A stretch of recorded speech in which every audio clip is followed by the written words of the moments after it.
In a world surrounded by franchises, reboots, and shared universes, an elite team of podcasters will risk body and soul to investigate the depths of intellectual properties, one multiverse, subgenre, and trend at a time. Who are we? We're the IP Squad.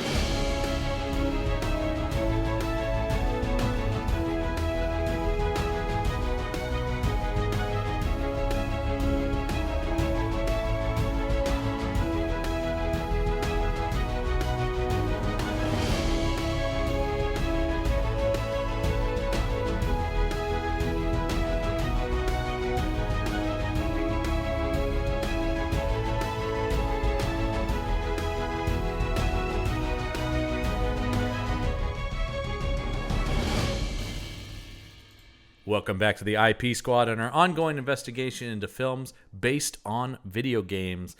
I'm John Campbell. Joining me for this investigation specifically, Mike Gorgone's back. I am back. I have returned from the depths of hell once more into the umbral. You're kind of our supervising investigator on this, right? You'll come Damn in. it, John! I need your badge and your gun. You wrecked 3 cars last time. I'm gonna say Mike Gorgone is the primary on this case, because people come and go. We just had 2 weeks with Brendan doing the Tomb Raider movies, and now we're back. God help him. Yeah, I will say, man, you think the first one's bad, then you watch the second one, and you're like, first one's not that bad.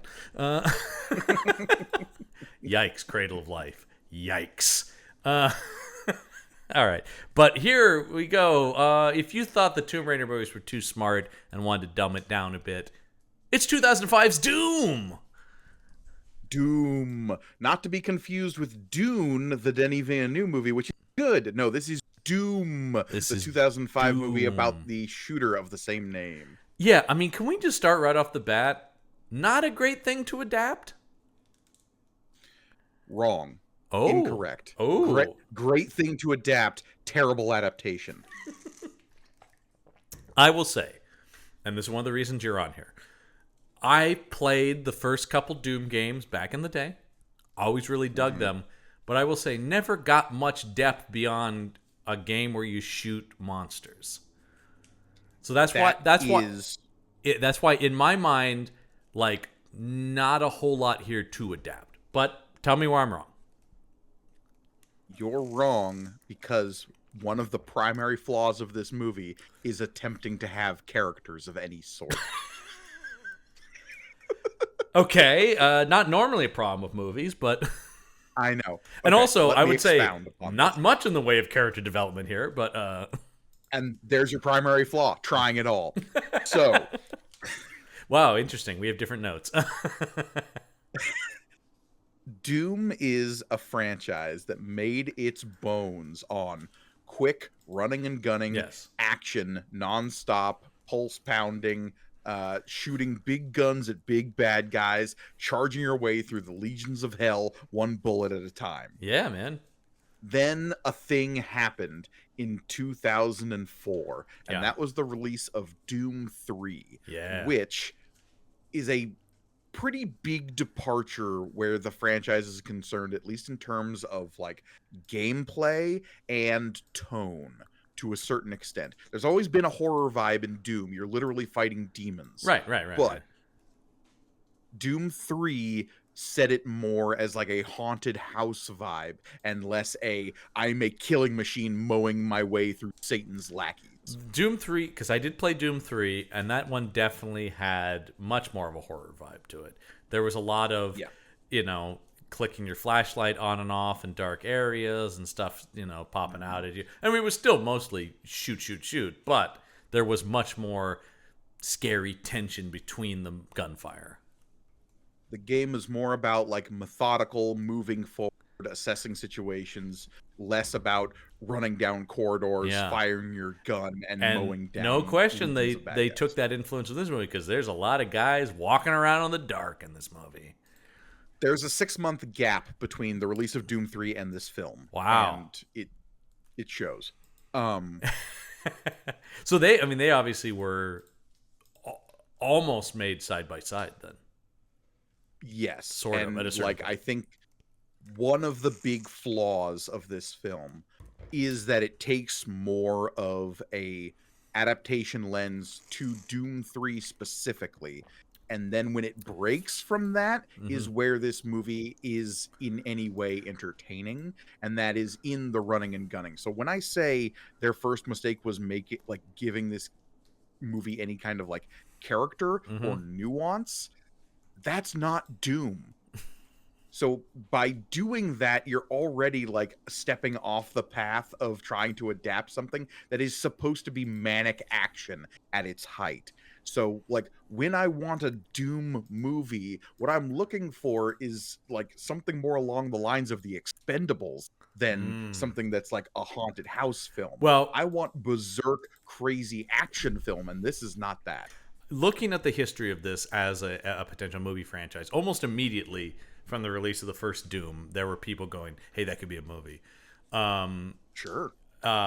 You would have probably liked then the version 1999 that almost happened, starring Arnold Schwarzenegger. Hell yes. Yeah, that was the original idea, was Schwarzenegger versus demons on Mars or whatever. Second biggest problem with this movie, though. Yeah. No hell. Well, yes. And there's no hell in this movie. Doom is inherently about shooting demons from hell. End of sentence. There's also no Mars in this movie. Not really. I mean, they are technically on Mars. No, but when we get to the Roger Ebert review, that's a huge sticking point. Is if you have a movie on Mars, why are there not more scenes on the surface of Mars? Otherwise, what's the point of going to Mars? If you've got space marines, why don't they have helmets so they can go outside in space? Yeah, because that is actually part of Doom 3, if I remember, is like having to get from place to place before your oxygen runs out, I think. Yeah, for sure. And like, look, going about on the surface of Mars is a classic mainstay of the levels of Doom. Like getting outside on this like semi-terraformed planet sometimes. Yeah. But in this iteration, there's none of we have a Mars that is just corridors. Yeah, no, I mean, it really, the set design here is so boring because it is just dark metal hallway after dark metal hallway. And dark. Like so much of the movie you just can't see. And look, that is one of the primary critical complaints of Doom 3, the video game, to the point where the most popular mod for the PC version of Doom 3 is called the duct tape mod, and it just adds a flashlight to all your guns. Yeah. Fair. It's like, why wouldn't you duct tape a flashlight to these guns? If I remember correctly, you have a flashlight, but it will just click off every once in a while, and you have to keep clicking it back on.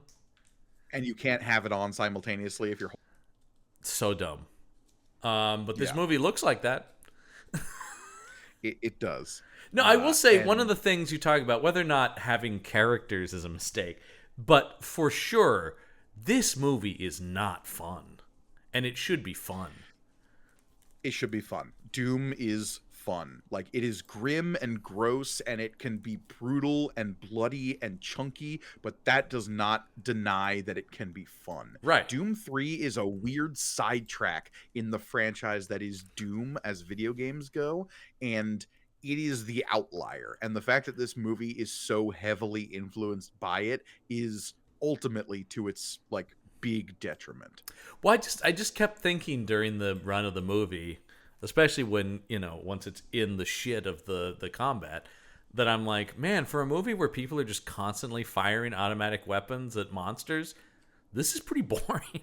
Like, really. Because the monsters are always running away or moving past them in a corridor. The one, like, sequence that revels in what is Doom is that 5-minute bit at the end that's in first person. But that's also maybe one of the worst parts of it as a piece of filmmaking. Right. Because they try to go full hardcore Henry and just have no, like, it's a video that you would show at the start of a haunted house. Yeah. And once again, in Roger Ebert's, by the way, 1/2-star review, I'll rip that Band-Aid off. He gave it 1/2 star. He did talk about that, particularly hitting that scene, because he's like, it's like a neighbor kid came over and hijacked your PC, and now you have to watch him play Doom. And why would I go to the theater to see that? Why would I go to the theater to see somebody else play Doom? Like it's to me, it's a fundamental misunderstanding of like, well, if it's a video game movie, we should try to do video game stuff. And you're like, no, you're not translating it to this medium. You're just copying that. And at that point, I'd rather go home and play Doom myself. Right. And that sequence, again, as you probably know, was supposed to be even longer. It was originally supposed to be like 20, 25 minutes. The whole, like, doing movies in first person has been experimented with off and on. I mentioned Hardcore Henry a little while ago. I mean, it goes back to, there's a movie from, I think, the 50s called Lady in the Lake that tried to do it. They've been trying to do it forever. Because it's an interesting idea. But I don't think it's... never really been perfectly executed. Certainly not in a feature-length capacity. Or at least not that I've seen, to my knowledge. Obviously, no. I've not seen every film. No, and like I said, I've seen short films that have done it somewhat effectively, and then kind of a cool thing. Because for 5-10 minutes, it is kind of interesting. It comes so late in this. I do think it's interesting that it's late in the movie when it happens. Well, it's when he gets juiced up with the super soldier serum, and so like that we enter his vision as he goes full commando. And again, it's like a bad haunted house. We just see things popping out and he shoots them. Even to the point where it's like there's a sequence where there's two like zombie guys and they're just standing there laughing, going ha, ha, ha, like guys in a bad haunted house. Really, it does feel that way. And it's a huge bummer because I was just talking to somebody about this, that on paper, this should be my favorite movie because it is The Rock and Carl Urban fighting demons, or what should be demons, as you bring up. What should be demons. Yeah. Again, on no Mars. Hell in this movie, which is such a... I don't... They're thing genetically... that we're going to run into constantly in this season, which is the video games are the video games, and when you try to import them to a film, somebody in that process is going like, well, we can't go too silly, even though that's the thing people like about the game. I mean, let me ask you this. Is Event Horizon a better Doom movie then? Hell yes, it is. Absolutely. Because that movie goes full hell. Full hell in space. The thing. Like the whole premise of Doom and like the 2016 reboot of this franchise, and it's a soft reboot. Like you can read into whether or not the previous Dooms have happened. But in that series, like they really firmly like, okay, American business interest, or might as well be American business interest, get out into space. They discover hell. They try to monetize hell, and it goes terribly, terribly wrong. Mm-hmm.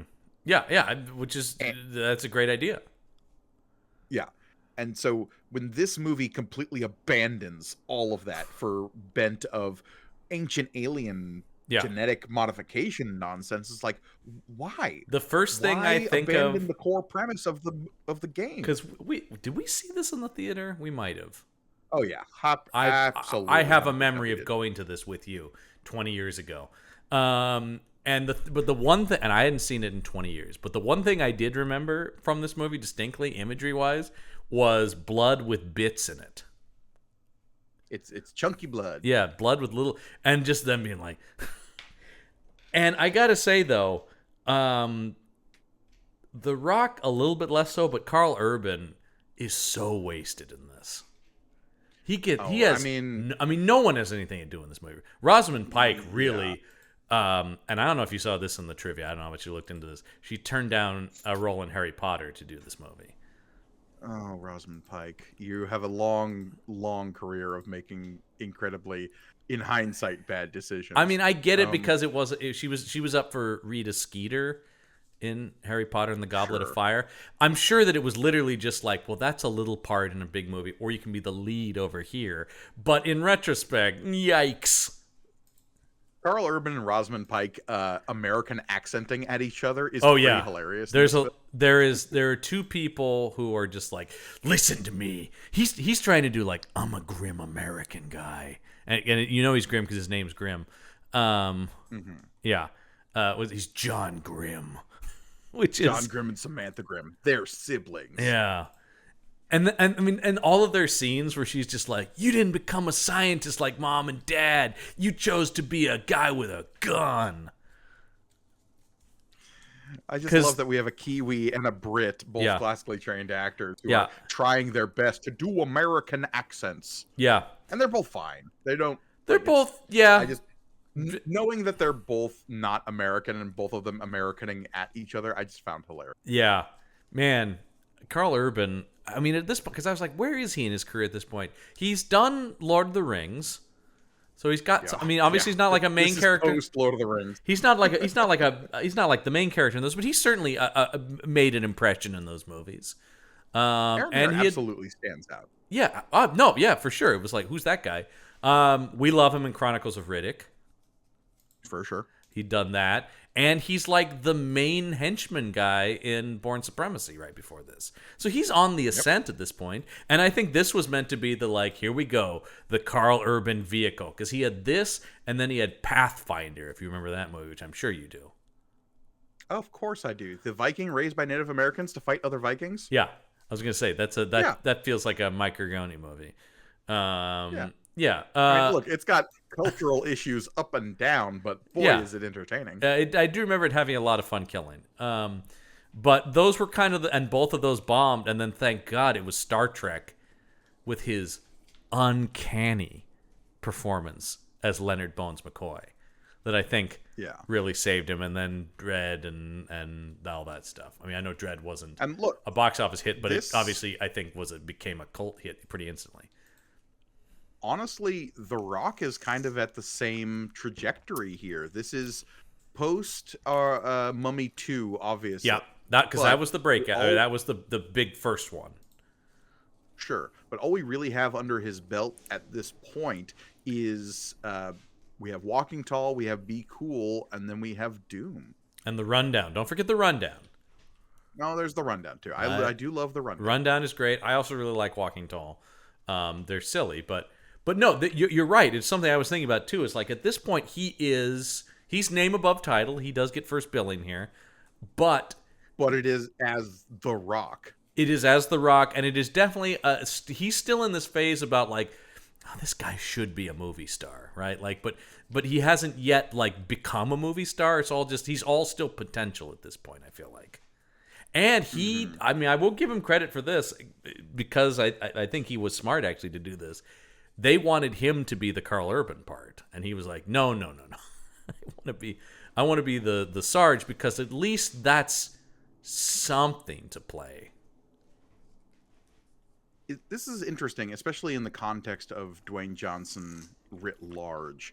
This is one of his earlier films, obviously. Yeah. This is also kind of solidified before we get to, well, Dwayne "The Rock" Johnson can't lose a fight on film, Dwayne Johnson. Right. Which is obviously hearsay. I don't know if that's actually literally. I know it's true for Vin Diesel. I don't know if it's true for The Rock. It is absolutely true for Vin Diesel. Also, I know this for a fact. He also can't be punched more times than he punches someone in a fight. He has people keep count of that. But yeah, the fact that Dwayne Johnson is ostensibly the bad guy of this film, it certainly becomes it. I mean, he's sort of the late in game, like, yeah. And I think that was probably where he went, like, oh, that'll be more fun than being... I mean, Carl Urban is just hero guy in this movie. Yeah, there's, like, a little bit of business between him and his sister about, like, the trauma of their parents dying. But I mean, even though they're both very good actors, I never felt any kind of emotional connection between those two at all. When the movie has to stop to, like, hold camera on Carl Urban's face while the sound of their parents dying echoes in the background, You're just like, okay, you're not asking the actor to actually do anything. Right. You're playing audio to infer a tragic backstory. Even though these are two people I've seen be great in many other movies. I know they're both really good actors. But yeah, it is just like... Because he's hero lady, she's science lady. Those are their characters. And she's just there to do two things. Say exposition and scream. Yep. She screams so much in this movie. I know. It's really sad, actually, because she had already done the Bond movie, Die Another Day, before this, where she's like cool and has a sword and stuff like this. And then here she's a screaming scientist lady in a dumb sci-fi horror movie. I mean, that's the thing about this. What let's see, I must have a budget on this. But it doesn't look bad per se. 60 million. That's about what I thought. Ooh. Worldwide gross, 58.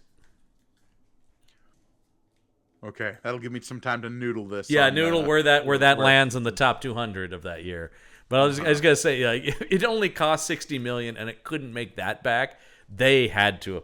This has now become apparently The Rock frequently jokes about like, yeah, I was in Doom. Like this has become his like Batman and Robin of like, oh man, I know. Can you believe they kept giving me movies after that? I feel like Carl Urban and Rosamund Pike could say the same thing. Yeah, it is really interesting. Can I say it's what I found it really funny looking at what Rosamund Pike that the same year she's in this and Pride and Prejudice. Holy shit. That's really funny to me. And like Pride and Prejudice, perfect for her. Oh yeah, yeah. She's great in that. You know, like esteemed regal Rosamund Pike in one Pride of and Prejudice. in like the most handsome cinematic version of it. Gorgeous. Yeah. That's what, of course, that's what she should be doing. But yeah, so that's not good for anybody. And then I gotta say, the rest of the cast is weird. It's a weird group of people. It is just a pile of character actors and action guys. But it's like I swear they just got like, here are 5 interesting guys. We don't really have to write characters for them. I mean, casting Richard Brake, who I've never not seen be a total scumbag in something. But what if we cranked scumbag up to 11? Yeah. Because, I mean, let's never forget, this guy killed the Waynes in Batman Begins. He played Joe Chill in Batman Begins. I always think of him at the trial going, I'm very sorry for what I've done. It's a weird thing to do. But absolutely. Yeah. But he's always a creep. And so the second he's on this team of Marines, you're like, so this guy's going to be a creep?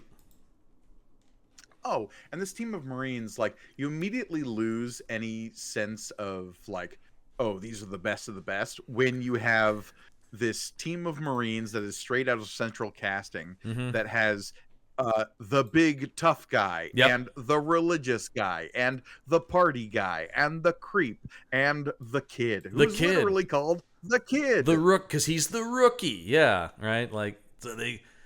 Even when they all pick, I love also the way this movie is just like, look, you don't really need to care about anybody. So we learn everyone's name when they just pick up their guns and it identifies them. And he's like, oh, the kid. And of course, John Grimm's name is Reaper, as in because he's the Grim Reaper. I do like his line. Mike is going to point this out later in the movie in case you didn't get it. And he said, because he's like Grim Reaper, and his line is something like, "The soldiers, not poets, Sam." The Marines, not poets. Yeah, Marines. Yeah, whatever it is. Yeah. But I will say, yeah, they don't inspire the same confidence because the movie that's impossible not to think of when you watch this is James Cameron's Aliens, right? Yeah. And I got to say though, those characters that we talked about when we did that on the Aliens and Predators season, how well that movie does, and that's I think where you're talking about. It's not this movie shouldn't have characters, but should do what that movie did, where it's like you just get a little, just enough personality in each one of them, and they stand out just enough, just a touch. If we stuck more with Carl Urban and didn't like bounce back and forth between all of these guys to like give us more of them, if we had less of them as characters and more of them as tropes, I think we're in a better position. Absolutely. But the fact that we spend, like, we get into the kid doing like drugs because he needs to get over his anxiety, that comes to nothing because he's just gonna get killed off. We get like Ben Daniels, who plays Goat, carving a cross into his arm when he uses the Lord vein. Boy, you mean the only part where I thought maybe they were going to tiptoe into the hell stuff. You introduce a whole religious character and you still don't go full hell? Yeah. This movie is bad. By the way, Ben Daniels rules on Foundation on Apple. Oh, yeah. No, look, everyone here These are all like good actors. Yeah. Good actors in other things. The guy who I felt real bad for, who's a good actor and actually a good filmmaker in his own right, Dexter Fletcher, who's half wheelchair. Yeah, I mean, look, and we've got creature actors like Brian Steele and Doug Jones in this movie doing monster parts. Doing the best they can. I gotta say, I don't think the monsters are... They're okay designed, but they're also really poor. I mean, I gotta put a lot of the blame of the... No, these are badly designed, John. But what the Doom thing... 3 was incredibly regressive when it came to design, like redesigning the demons of Doom, and this movie is just using stock Doom 3 creature designs, because they're like more mutated humans than they are like cyber demons, like they are in Doom. They definitely are. But what I was going to say is it's not even so much the design as much as everything's in the dark. Everything feels really poorly shot. It almost feels like we don't want to show these things off. We're a little ashamed of them, or or something like that. Yeah, I think that's part of it too. I got to say, I mean, this director whose name I'm not going to, Andrzej Bartkowiak. I'm going to say Andrzej Bartkowiak. There you go. Who's a very good cinematographer. This guy shot Speed. Great. But as a director, I guess the thing you and I would love is Romeo Must Die. Yeah, I was going to say, I think I've actually seen, we'll talk, in a couple weeks we'll talk about another film he made called Street Fighter: The Legend of Chun-Li after this. But But I will say, I think I've seen all the. I saw Romeo Must Die, Exit Wounds, and Cradle to the Grave. He made all of the DMX movies. I saw all of those. Two of them have Jet Li as well. Cradle to the Grave. That, by the way, you haven't seen the classic Kelly Hu movie, Maximum Impact? Actually, I saw that on his resume. Watched his movie and going, I don't know how we didn't talk about this on the action shelf. Starring Billy Baldwin and a certain Eric Roberts, who's in literally everything. Well, it has Eric Roberts and Danny Trejo, so it's I mean. Those are the two guys that'll show up for literally everything. Absolutely. It is crazy how much those guys... he also made a movie with Scott Adkins. Oh, okay. Once again, anyway, he's a B-level director. There's no question that they got him cheap. And I think he does a poor job of directing this movie. I enjoy Romeo Must Die, but I'm not sure his direction really stands out in that movie. Yeah.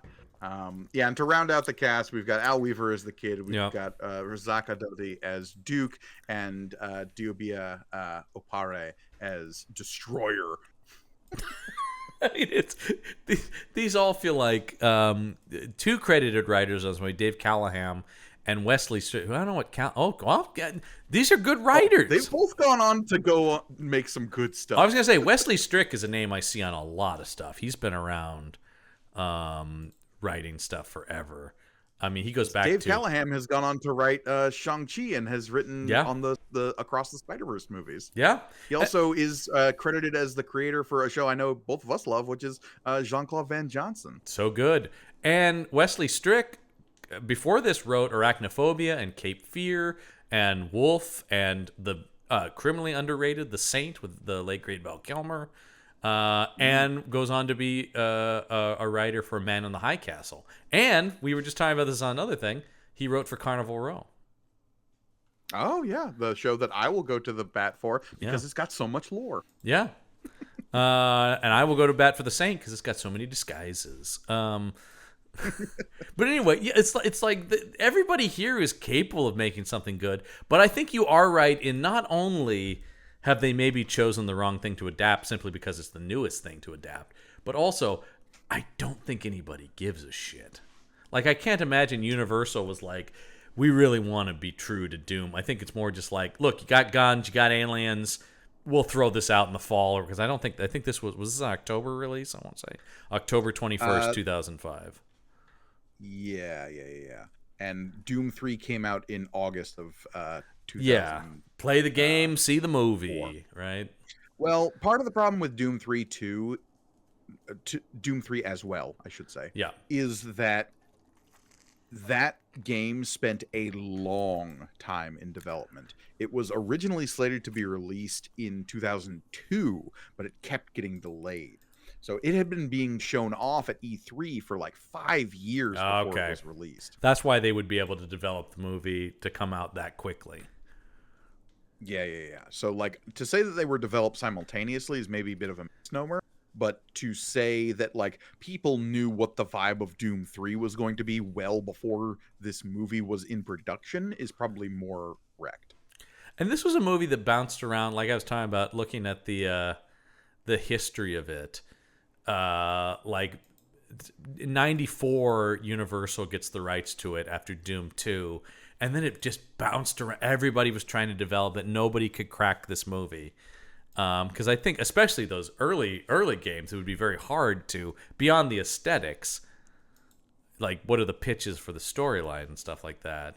The pitches is you fight demons on Mars with space marines. It's not hard.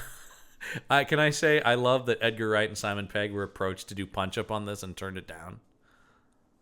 Good. We're not going to try to save your Doom movie. And then, of course, yes, as I said, it was Schwarzenegger. And then, no surprise here, the next person they went to after that, Vin Diesel. Who I could see Vin Diesel pretty easily being in the Rock role here. Yeah, that's the thing there. But and then they offered Dwayne Johnson, who, like I said, turned down the lead and said, "But I'll play Sarge instead."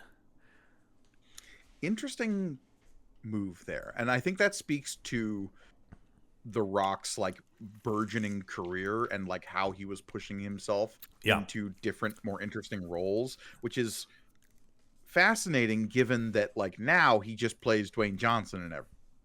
I mean, although it's interesting because now he's working with the Safdie brothers on a thing. He's working with Scorsese on a thing. He seems to be shifting back to, I want to do more interesting stuff. But like we're still in an era where we can get a Southland Tales.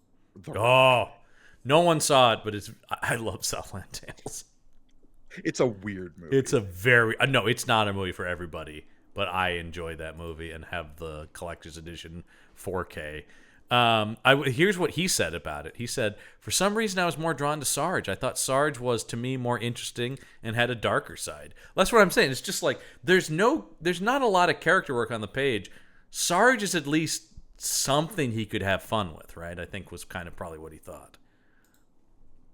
Sarge, so the character arc, basically, is...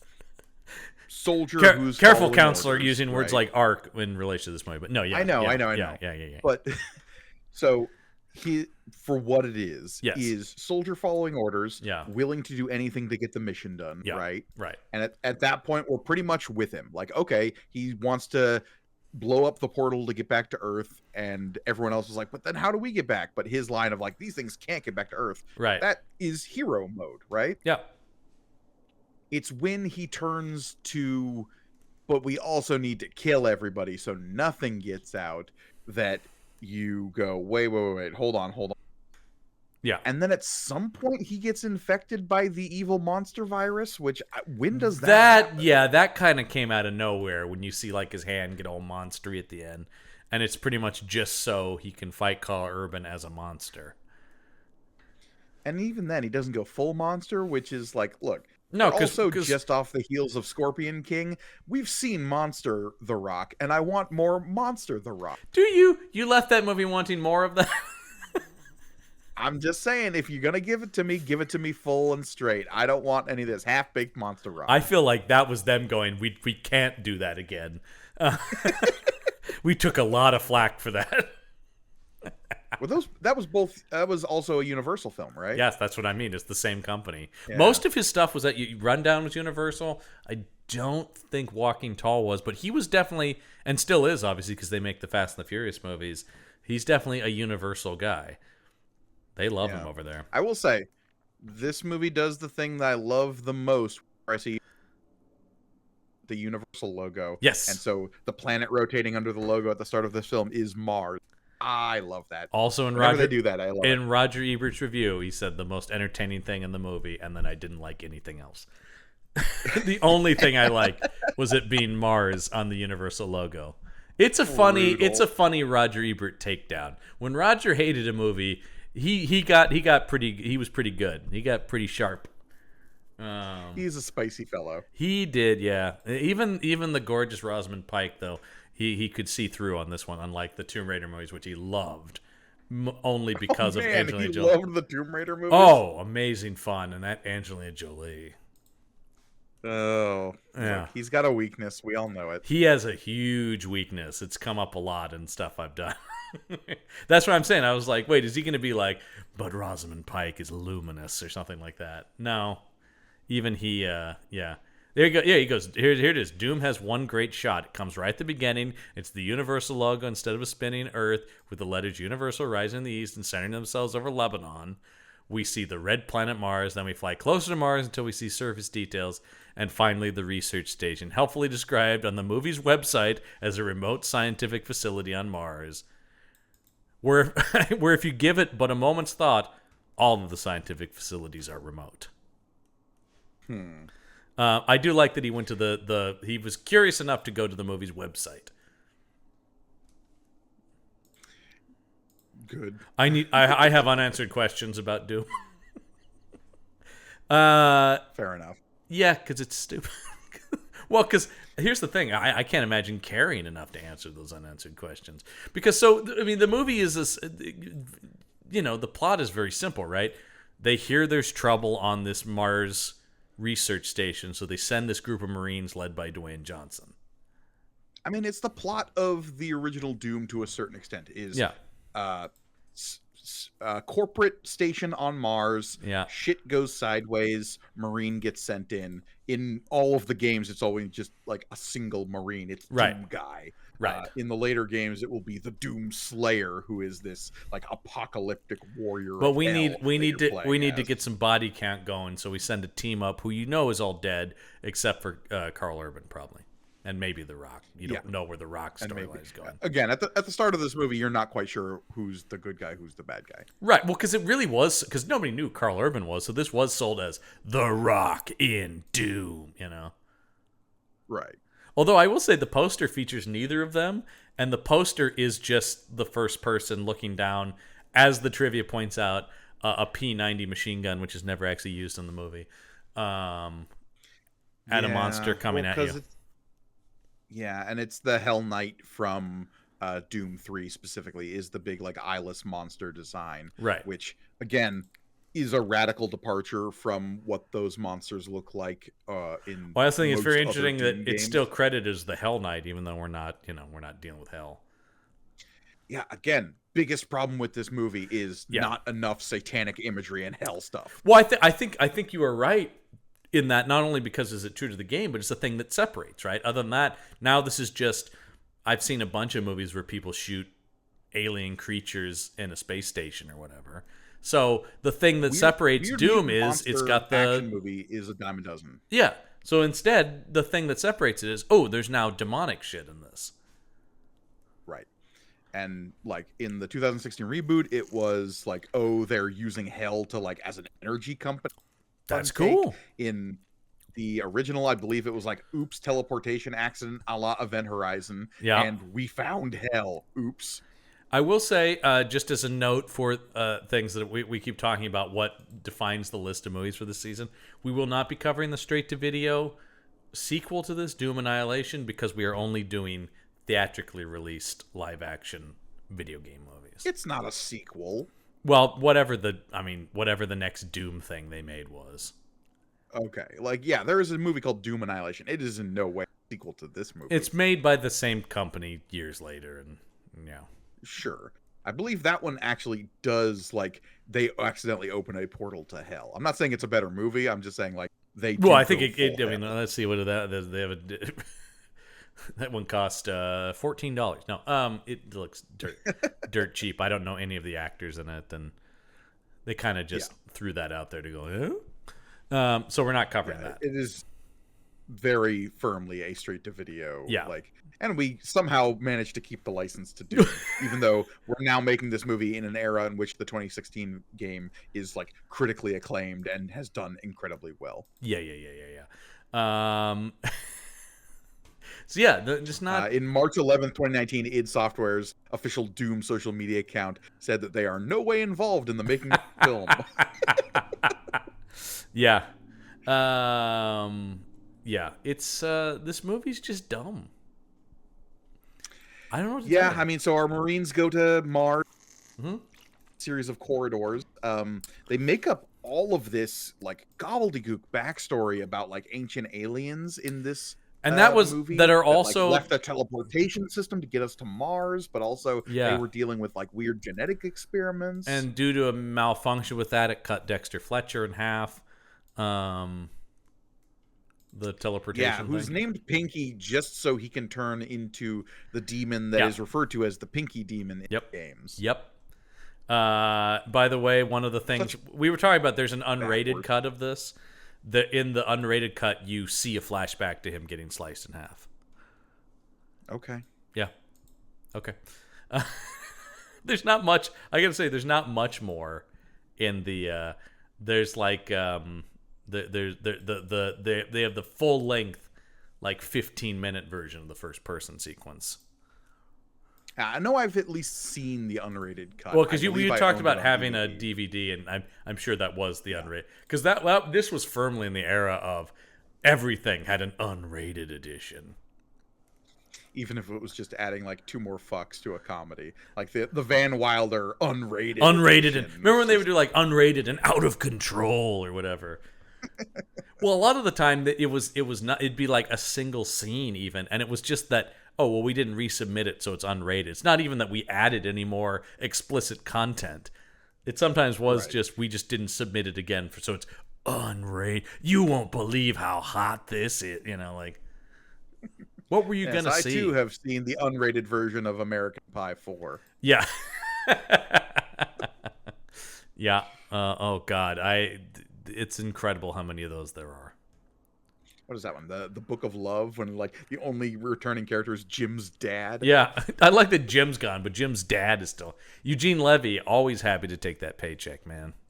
Has he said no to anything? I mean, I love that guy, but has he said no to... He might have been in this movie. Yeah, he played the cut scene where they had the Karka demon. Yeah. Hey, it's me. It's just a big head with Eugene Levy's eyes. And he's still got the glasses on.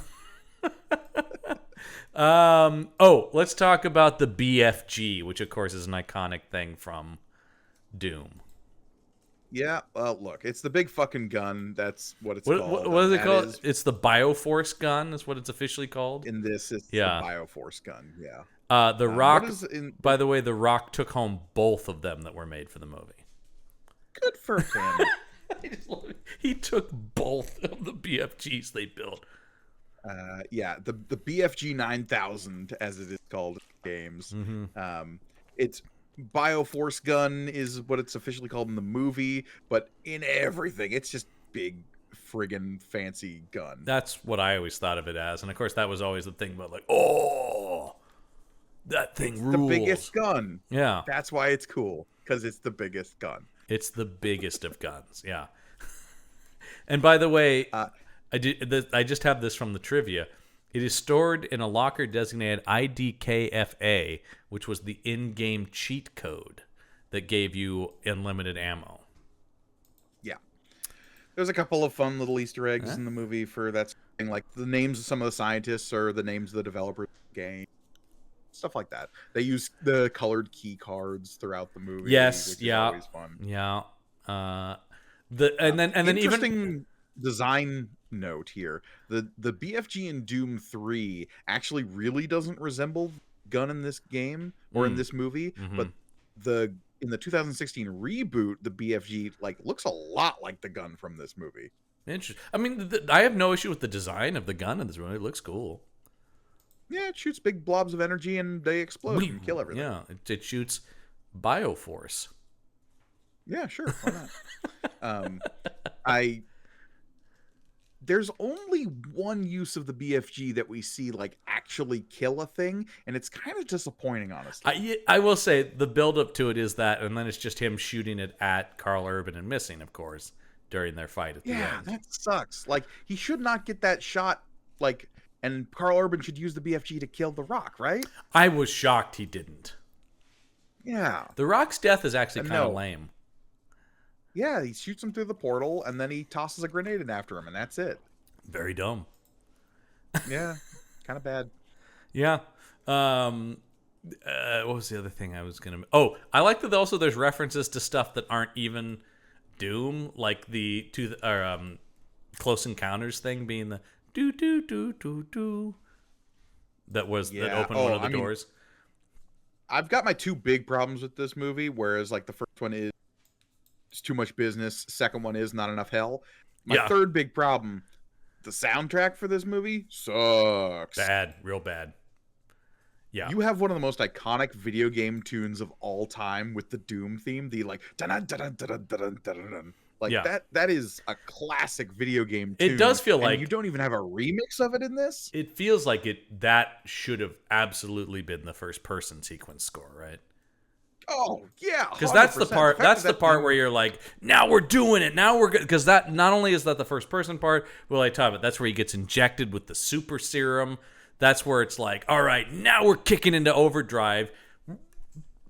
Blast the score. We should be blasting the theme and kicking ass.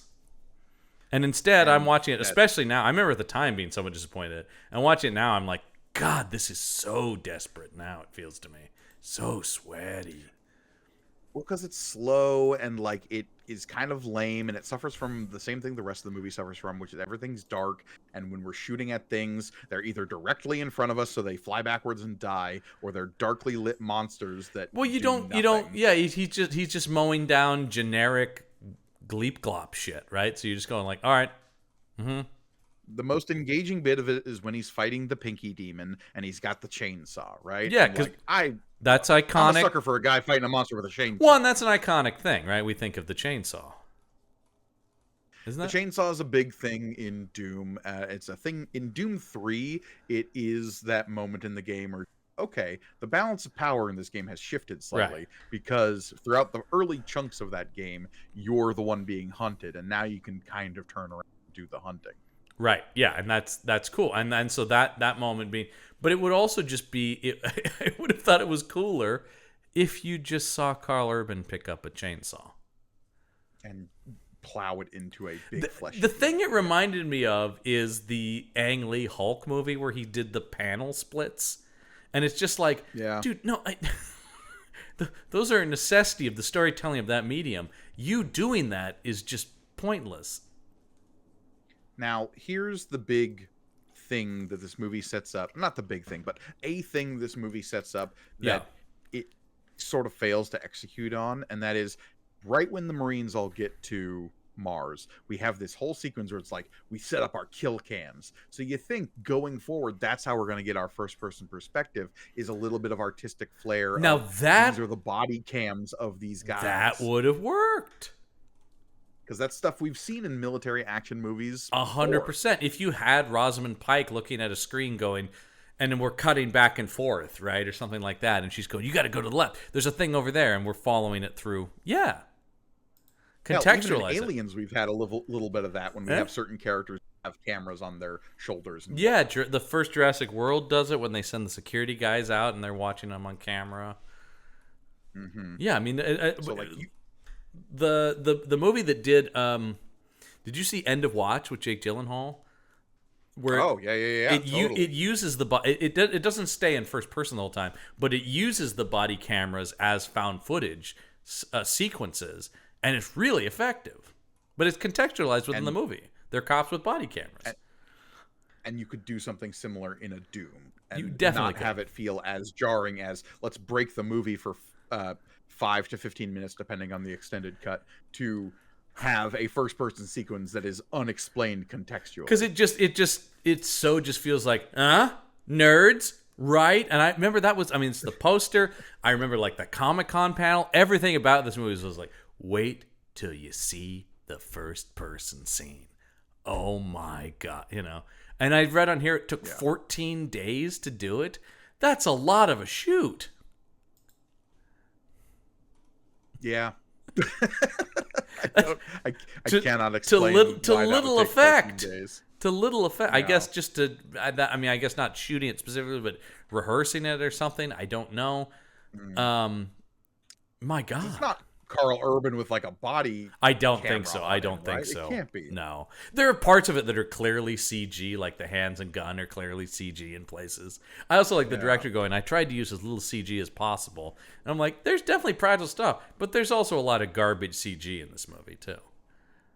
Well, like I said, we've got Brian Steele and Doug Jones in this movie who are like veterans of guy who wears monster suit professionally. Yeah, and they've done better monster work in better movies. Yeah, Doug Jones, obviously legendary. Well, Doug Jones has become an actor people would know in general, but Brian Steele is a guy who's done every creature, and You and I got a healthy dose of him, basically most of the Underworld. Yeah, big Lycan number 6. Also, if you listen to our Predators episode, he was a couple of the Predators in that. Yeah. He was in that Lost in Space show as the robot. I know you liked that show I quite a love bit. that show, and his robot was very cool. I really liked their take on the robot. He was in both of the Guillermo del Toro Hellboy movies. Yeah. He was As in different the monsters. underrated movie The Empty Man, which people should check out, based on the Cullen Bunn comic. As the Entity. Yeah. There's creepy shit going on in that movie. Yeah, I don't But that's doubt the thing about this, too. When you talk about this movie being, trying to lean into the horror of it, this movie isn't scary. No, and that was part of the problem with Doom 3, just on a practical premise level, is you're going from a game that is a power fantasy into something that is a jump scare machine. Right. And this movie doesn't really understand that, like, while Doom 3 was successful in certain areas, both like critically and commercially, it was because it leaned on a genre that it was embracing. Now, this movie is trying to sell that recency bias of Doom 3 being the Doom that everyone is most recently familiar with, but also the idea that Doom is guy with guns shooting things and moving through corridors. And so it's failing to merge those things in a way that Doom 3 does semi-successfully in the later parts of the game, once the like chains come off and you've got all your guns and the BFG and you're fighting demons, Right. and the cyber demon is the final boss of the game. This is trying to use the template of the original Doom, which is guys shooting guns in corridors, but using the visual aesthetics of Doom 3, not understanding that that game is doing something very specific on a tonal and thematic level. Right. So like I said, a lot of this movie just becomes guys walking around in the dark. And so you're just going like, and it's not in a scary, tense way, once again, like the masterpiece that is Aliens, but Aliens does it in a very smart way. But this is just, you're just going like, okay. And so I'm looking at my watch going like, well, when are they going to get grabbed? One of these guys going to get grabbed, you know? I mean, how many of these guys get grabbed via just a hand coming through the floor or ceiling? I think it's at least 4 of them. Oh, absolutely it is. I do like, because I think Dexter Fletcher's a good actor, I do like his read of, there's something behind me, isn't there? And then he gets grabbed by a hand that comes down and drags him away. Yeah. And he's like, whew, thank God. Let me get back to directing. Yeah, but like the lack of the hell, I keep bringing it up. It is such no, it I said it definitely robs it of one of the unique things the Doom franchise has. And it robs it of this sense of, we're just guys with guns and we have to fight literal demons from hell. Yeah. Like, magic is a thing that we have to contend with bullets. How do we do that? And the answer is more bullets in Doom. Yeah. Bigger gun. Chainsaws. The biggest gun. Yeah, the biggest of guns. The amount of times, and once again, The Rock is trying to sell it, because the amount of I think at least 3 times he goes, what the fuck is going on here? You know? And you're just like, dude, you can be as emphatic as you want. I'm not feeling the tension. Yeah. And then we have to come up with this cockamamie reason why certain people are turning into zombies and certain people are turning into demons. Yeah. Again, we're making up all of this nonsense about like genetic modification and ancient aliens and like things we're digging up out of the ruins of Mars. And we're saying it so half-heartedly that you're like, you don't even care, do you, movie? It's like, think about, our parents researched this. And then I love when he's like, don't tell me you went back to those ruins, Sam. You know what's a much simpler explanation for all of this? Hell. What if it were just demons possessing people? They opened hell. Yeah, it's a pretty that buys you a lot of like, I'm willing to go a lot like, well, if hell's doing it, then I guess yeah. It's just like, guys, there's not a ton to there's not a ton to the games, so you've overcomplicated them. It can't. Somebody. You know this conversation happened. Well, that's not going to play well in the Bible Belt. Well, but here's the thing: like, we can talk about the religious controversy around the game Doom, right? Yeah. Because like Doom came out on the tail end of some satanic panic stuff that Yeah. happened in the like mid to late 80s. Yeah. And like Doom coming out in the early 90s. Like when does the first Doom I think it's 91 out? is what I saw. I think 93. 93. Okay, 93. Yeah. All right. Yeah. And there is this like initial reaction of, oh no, it's got devils and stuff in it. But like when the plot of the game is, but you're the guy fighting all of the Satans with the bullets. You're shooting demons in the face. Yeah. It's never really stood like the acid test for me of like, this is trying to corrupt our youth with the power of the devil. Well, I don't. Like, but the whole game is I'm shooting the devils. Yeah. Shoot the devil. Was that one of the titles? No. Yeah. Like, wouldn't the religious folks be happy about using a shotgun to kill the devil? They love guns too, yeah. Yeah. Second Amendment, man. Hey, Satan, meet the Second Amendment. The right to bear arms to kill Satan. Yeah. The existence of satanic imagery in a thing will immediately raise the hackles. Yeah. Certainly, of folks. I mean, it still happens, but certainly there's less of a vocal outcry these days. But certainly, yeah, sure. 80s into 90s. Holy shit! There's a really, really good documentary that I highly recommend called "Satan Wants You." That is just about how the Satanic Panic started. You can all be traced back to a single incident of somebody who made stuff up based on an unethical psychologist sort of, manipulating them. And that whole thing is like the kernel that kicks off the whole thing. Wow. And like, obviously I've been exposed to stuff like Darkest Dungeons, which is like the whole like D&D response. Right. Cause then it's just like the way it snowballed, this one thing, but it's really interesting. And it all just, then everything becomes, oh my God. And then all the stories match that original thing, which was bullshit. Yeah. Really good documentary. What was that called? Satan Wants You. Yeah. Satan Wants You. You can watch it for free on Tubi. Cool. Yeah, it's a Tubi original doc. It's very good.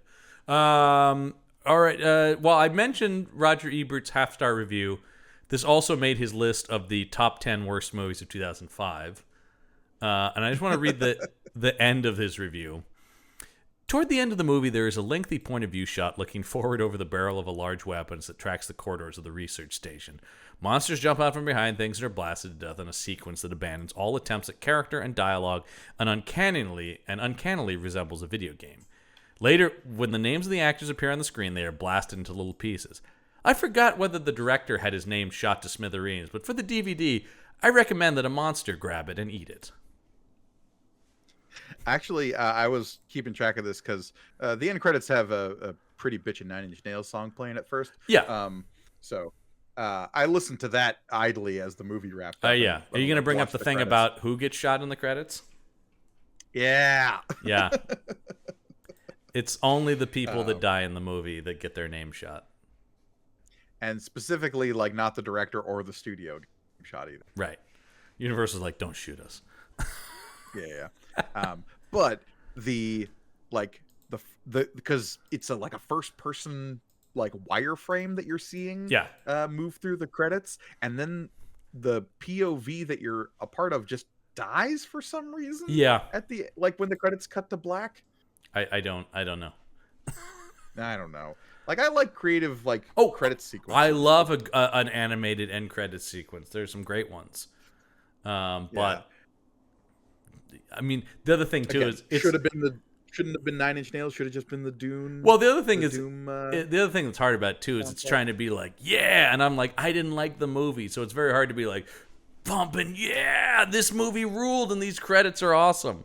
You're just like, no, the movie stunk. Why are you guys so excited about it? I mean, look, I think this movie is inoffensive. It's dumb and there's not a lot going on.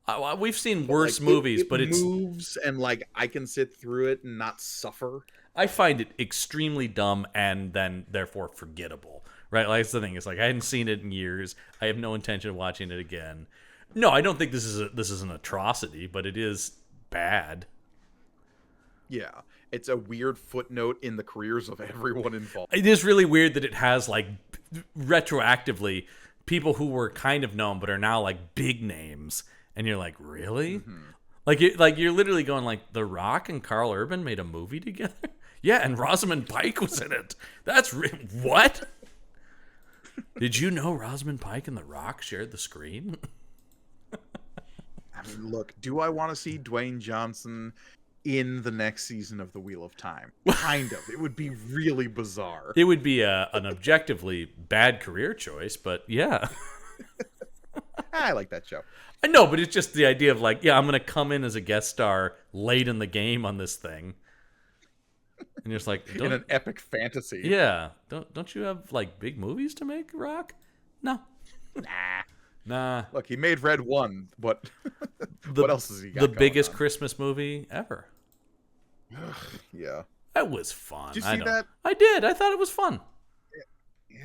I think it's maybe not as dumb as this movie, but it's only a couple of rungs up on the, like, I thought as a piece of Christmas franchise entertainment, it was pretty fun. I guess. Yeah. Anyway, let's look at some highs and lows before we get out of here, Gorgone. I'll start with the lows because we definitely land more on the lows of the spectrum here. So I mean, the highs are just going to be people shouldn't take this so seriously, right? Like, that's all it's going to be. Well, here, let's hear from let's see, who is the writer of this? Spam 901. Spam. Who calls this a rubbish cash-in on the Doom name. I'm going to go ahead and guess as a British person based on the use of the word rubbish. They are correct. Yeah, and the spam may be a Monty Python, I'm hoping. Yeah. This movie should have been the aliens of the 21st century. The Phobos base should have appeared dank and deserted, save the occasional body. The atmosphere should have built to an unbearable silent tension. Then, and only then, the hideous creatures from hell should have started climbing out of walls and from under floors and devouring the Marines. Well, they're not from hell. That's a problem. But instead... And this isn't Phobos base. But instead, which is the setting of Doom 3. Right. But instead, the set of the base was boring. The film looked like it was shot in a single corridor. Agreed. The atmosphere wasn't scary enough. The monsters were frankly pathetic. A guy in a rubber alien suit covered in KY jelly to make him look slimy may have worked 30 years ago, but not now. Where were the horrific biomechanical perversions of nature that characterized Doom, i.e. the spider demon? Where was the demonic imagery, the torsos hanging from spikes in the ceiling, the five-pointed stars painted on the floor in blood? The plot had nothing to do with the original games. The whole 24th chromosome thing was actually less believable than a portal to hell and undermined the tension when you found out the creatures were actually human once. There was no point to the film, no objective, just people walking around corridors with guns. That may make a good game, but a film needs to be more than that. Even in Doom 3, there is a series of objectives, i.e. crossing the base, get to the transmitter, and call for help. That's what this movie needed, an objective for the Marines to accomplish other than killing things. Without this, the film rambles on, and the dialogue is superfluous, with no influence on the storyline whatsoever. I wonder if the producers of this film have actually ever played Doom. The film did a fantastic job of incorporating none of the atmosphere of the games. It wasn't scary enough, it wasn't gory enough, and it wasn't evil enough. To summarize, it was crap, and I am gutted. 1 out of 10 stars. Honestly, like, full agree. Yeah, dead on. But how about somebody who disagrees? This comes to us from Clint Cadell, and the title of the review is, you guessed it, Gorgone, well, I don't know why this movie's rating is so low. It was great. I have played Doom since its first release on the IBM DOS PC. I have completed all the games except for the last release. I'm very familiar with the concept of the game. I believe this movie stayed true to the original concept and was very entertaining. The special effects were top-notch and the acting was believable. I guess. I'm slowly crawling into my torso out of shock at these opinions. Many viewers and reviewers expect this movie to be a condensed version of the latest Doom release. I can see that this movie may be the first part of a trilogy. You can? Okay. In what world? I don't know where. Yeah, there's a lot Hell, I guess. There's a lot of threads laid for the trilogy here, obviously. It's clearly part one. The writers put in as much action as they could for maybe its length and still allowed for character development. To complete the entire Doom game takes weeks or months. Try to squeeze that into 2 hours. I'm sorry. No, I know.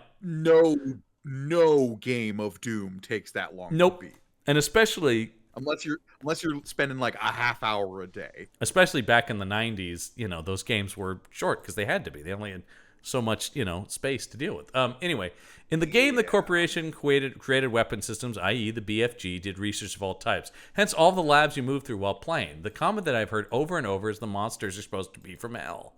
The twist that the writers chose appears to be similar to the premise in Resident Evil, except that the scientists on Mars did not create the mutation gene, they found it. I wonder where the Martians got the idea. The writers can... Well, actually, in the Resident Evil franchise, going on Las Plagas, which is found by the Umbrella Corporation and adapted in... anyway. Clearly shows, the writers can very easily turn the storyline more towards hell premise in the second installment if they choose to do... Nothing I love more than maybe the sequel will get things right, so don't be mad at this movie. The race of people found in the excavations on Mars were very nebulous, can be fleshed out, lots of room for backstory and discovery. We can all expect that the corporation will take these experiments further in the sequel. Boy, really counting on a sequel here. And these further... Also, it's heavily implied in this film that those are just humans that escaped from whatever disaster they created on Mars and came. Absolutely. They expressly state that. These further installments can include experiments and other things they turn up, like portals to the Netherworld, which may be there already. We just got a quick glimpse of the Mars facility. Much more could be out there. As I'm writing, this movie has topped the weekend box office. True, it does not gross nearly as much as any of the Star Wars films, nor would I expect it to during the fall Halloween season. It's not that type of movie. I believe The Rock played his character well and was very believable. The twist of the end was very unexpected and was a welcome change. I think this movie stayed true to the concept of Doom and fleshed out the premise in several ways that would allow for more sequels and more fun. 10 out of 10 stars. Really counting on but here's the thing. The second movie's going to rule. It assumes a movie that doesn't exist will fill in plot holes that do. Yeah, but in the sequel, you guys, that doesn't exist and will never exist, they're going to fix all. Man, I like this movie because the second movie I've imagined rules. Brilliant. Brilliant. All right, Gorgone, it's now your time to tell me, where did this movie land in the top 200 worldwide box office of 2005. Remember, it made $58 million, almost on the button. Biggest movie of 2005 is the movie that Rosamund Pike turned down, Harry Potter and the Goblet of Fire. Yeah, followed by Star Wars. Star Wars Episode 3, Revenge of the Sith. Chronicles of Narnia, The Lion, the Witch, and the Wardrobe at 3. Steven Spielberg's War of the Worlds. How big that one? The first those movies just precipitously dropped. The first one was big. Steven Spielberg's War of the Worlds at number 4, and Peter Jackson's King Kong at number 5. Kong, the follow-up to Lord of the Rings. Yep. I can do anything now, so why not this? Yep. For better or for worse. It's that okay. movie has its issues. It's fine. There's some great moments. I do plan to do a King Kong season at some point. That will be a season. Mm-hmm. It certainly There's will. A lot of bad movies. Yeah. Anyway, where is Doom in the top 200? The big thing in my head is whether or not it even cracks the top 100. I think it does. Okay. I think it is. I'm just going to pick the funny number. It's 69th. They wish. It's 86th. Ooh, 86th. Okay. Sandwiched right between the John Cusack rom-com Must Love Dogs, which for that, 58, not bad, And when you spend 5 to make it. Yeah, it's a little rom-com with John Cusack and Diane Lane. That's doing just fine. And the Clive Owen, Jennifer Aniston thriller Derailed that doesn't exist. I'm sorry. I just heard a static buzzing sound when you said a movie just now. No one remembers Derailed. Even I had forgotten Who's about in it. that movie? Clive Owen and Jennifer Aniston. Oh, man, Clive Owen as a romantic lead. That was the thing they tried to push in the early 2000s. He was one of those guys where they're like, this guy's great. We don't know what to do with him. Everybody thought he should be James Bond, and then when he wasn't James Bond, they were like, fuck, what does he do then? I think only now as he's gotten older is he getting more interesting stuff again. Yeah. Yeah. Anyway, there's your box office of that year. Doom. I wish they would make a good movie out of this, but I'm content with the elements are good. The elements are there. The elements are there to make a kick-ass ride, of a movie. Well, especially since the 2016 reboot of the franchise. Yeah. Because we've had Doom Eternal, and just around the corner we have Doom the Dark Ages, which is like a prequel set in like medieval Earth. So that was once again made for Mike Gorgone. Yeah, 100%. It's got you know what they made in that game, in this new upcoming Doom game, John? What's that? A shield that has a chainsaw built in around the edge of the shield. It's perfect. That's pretty rad. That is pretty rad, actually. There's a moment where he revs the shield in the trailer, and I'm like, all right, fuck, yeah, you got me sold. I would say this is not, of the video game movies, this is not one to watch. I can't really recommend. It's not like I said, it's not abysmal, but I don't think there's really much to recommend it with, No, especially if you're coming at it from like, oh, I love the Doom video games. Oh, definitely not that. Definitely not the then. answer. And I would even say, oh, I like Carl Urban of The Rock. So many better movies to watch with those guys. Oh, so many more. Any of the movies we mentioned that The Rock made actually before this, his Walking Tall is better than this. Carl Urban in Dread is more of a Doom movie than Doom. Dread, man, really bummed there's not been 5 of those. Always the best goddamn movie, and he's perfect in that. Man, go watch Dread. A movie I think we'll cover someday when we do. I want to do non-superhero comic book movie adaptations. Oh, sure, that's gonna be a weird fucking season. Weird, like it's like that and American Splendor will be.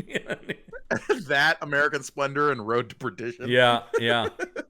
And Persepolis. Yeah, that'll be all over the place. Comics can be many things. It's true. Yeah. Well, next week we're gonna stay in the spooky realm. With, of course, they volunteered for this. Obviously, Elliot Lewis will be back to talk Silent Hill. They volunteered for this, obviously, you say, as if there is an impending sort of Damocles head over Elliot's head. Yeah, Silent Hill. Obviously they volunteered, and nothing else could be true. Silent Hill. I don't think I've ever seen this movie. I never really got into those games, and never caught the movie. Or both movies. Those games are all about what if the psychological terrors that lurked in your brain started wandering out of the mist and had big pyramid heads. Yeah. Well, the movie is what if that and Sean Bean's here. Sean Bean. Yeah, once again, we got some people, Sean Bean and Rhoda Mitchell, kind of slumming it. Yeah. Oh, come on. Sean Bean's one of those guys where it's like he was taking work after. And I don't think he's ever really come out of that zone. Oh, he's in both of them. Oh, God, he's in both of them. Oh, yeah. Because there are 2 of these Silent Hill. Oh, man. Yeah, I've never seen either one. So, and I said I don't think I've ever played the games. I was a Resident Evil guy, not a Silent Hill guy in terms of like horror survival games. Silent Hill was like, okay, Resident Evil, you can fight back. What if you couldn't? Yeah, and that just inherently is less appealing to me. Yeah, fair enough. Yeah, but we'll see. We'll see what I think of the movie. I don't have high hopes. We are in the video game season, John, so your hopes shouldn't have been high to begin with. I know, it is really like, so far, I think Brendan asked me on one of the last 2 episodes before this, like, have you liked any of these? And I think I said, I don't know, 95 Mortal Kombat was kind of fun. Is Mortal Kombat our high point so far? I think so. And with the incredibly positive review of it's kind of fun in some places. It's fun and kitschy in a 90s kind of way. There's some joy involved, at least in that. Everything else has just been continually more depressing. God. Our next peak in a series of valleys is going to be the Jake Gyllenhaal. Oh God, I think that's movie. The next time you're coming back too, Gorgone. I think your next episode will be Prince of Persia: The Sands of Time. Yeah, good. That's I hate that movie so much. But at the time we were like, I guess that's as good as it gets, which is so depressing.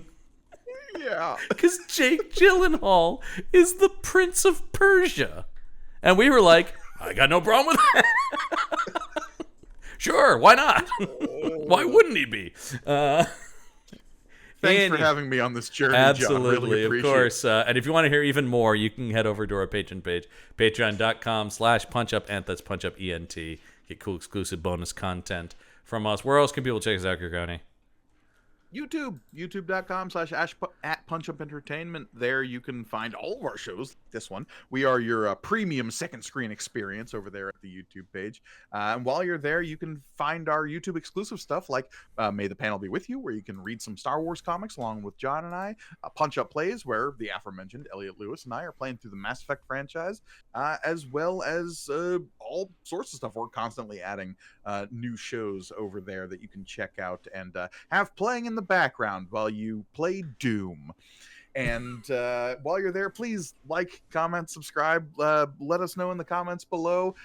What is your favorite Doom? Did you like Doom 3? Do you find that tone and pace preferable to the run and gun, heart-pounding action of the 2016, or the high-flying, leaping, platforming adventures of Doom Eternal? Let me know. All right. Well, I'll say that until next week. The case file is closed.